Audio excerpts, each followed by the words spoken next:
এটা বিয়ে বাড়ি নাকি বার বাবা গো। তো হ্যালো গাইস, তোমরা কেমন আছো সবাই? অনেক দিন ব্লগ আপলোড করা হচ্ছে না, তো আজকে চলে গেছিলাম একটা বিয়ে বাড়িতে। আর এই গরমকালে একদমই আমার শাড়ি পরতে ইচ্ছা করছিল না, তাই জন্য একটা লং গাউন পরে নিয়েছি। দেখো আমাকে কেমন লাগছে প্লিজ কমেন্টে অবশ্যই বলো। তো রেডি হয়ে বেরিয়ে পড়েছিলাম বিয়ে বাড়ি যাওয়ার উদ্দেশ্যে।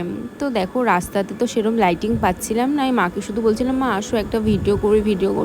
মা বলছে দাঁড়া দাঁড়া আমি শাড়ি পরে হাঁটতে পারছি না। বিয়ে বাড়িতে এন্ট্রিটাও খুবই সুন্দর করেছিলাম, আমি তো দেখেই জাস্ট ফিদা। আমি তো বাবাকে বলছিলাম আমাকে কটা ভিডিও করে দিও এখানে। তা বাবা তো নিজের মনে হেঁটে যাচ্ছে। এই যে আমার মা একটু ঘুরে তাকালো ক্যামেরার দিকে। তারপরে দেখো এই যে সব হেঁটে হেঁটে যাচ্ছিলাম, এটা হচ্ছে বর বউ এখন ফটো তুলতে ব্যস্ত। তো বিয়ে বাড়ির মেন কাজ হচ্ছে খাওয়া দাওয়া, তো ওখানেই চলে গেলাম। ফার্স্টেই খেয়ে নিলাম মকটেলটা সেমনি ভালো লাগেনি, তাও খেচ্ছিলাম কারণ গরমকাল যেহেতু। তারপর পকোড়া খেলাম, এদিক ওদিক দেখছিলাম আর কি খাওয়া